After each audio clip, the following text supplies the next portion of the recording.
নমস্কার, আমি প্রতিমা রান্নাবান্নায় আপনাদের স্বাগত।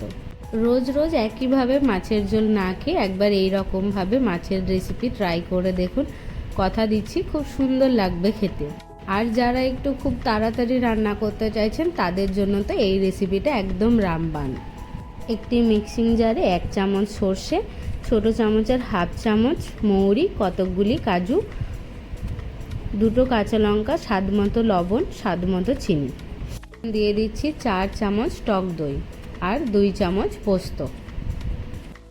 ব্যাস একটা মিহি পেস্ট বানিয়ে নিতে হবে।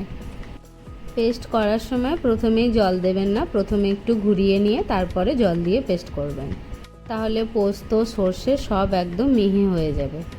সর্ষের পরিমাণ বাড়ালে ঝাঁঝও বেড়ে যাবে। আসল কাজটাই করে দেবে এই আধুনিক যন্ত্রটি।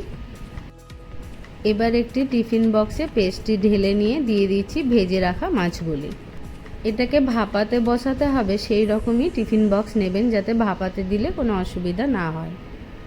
এইভাবে একবার মাছ ভাপার রেসিপি গরম ভাতের সাথে ট্রাই করে দেখুন, বারবার বানানোর অনুরোধ আসবে। উপর থেকে 2টি চেরা কাঁচা লঙ্কা দিয়ে 1 চামচ সর্ষের তেল দিয়ে ঢাকনা দিয়ে এবার ভাপাতে বসাবো।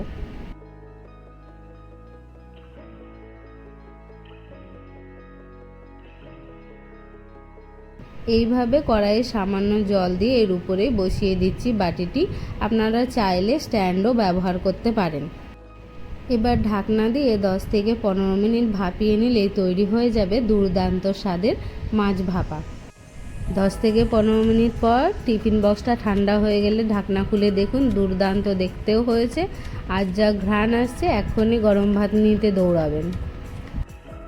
আজকের এই রেসিপিটা কেমন লাগলো কমেন্টে অবশ্যই জানাবেন। ভিডিওটা ভালো লাগলে লাইক দিন, শেয়ার করুন আপনার বন্ধুদের সাথে। আর এখনও সাবস্ক্রাইব না করে থাকলে প্রতিমা রান্নাবান্না চ্যানেলটি সাবস্ক্রাইব করে পাশে থাকা বেল আইকনটি ক্লিক করে রাখবেন রান্নার নতুন নতুন ভিডিওগুলি সবার আগে দেখার জন্য। আবারও আসবো অন্য একটি রান্নার ভিডিও নিয়ে। ততক্ষণ পর্যন্ত good day, good luck and eat safe. Thank you for watching.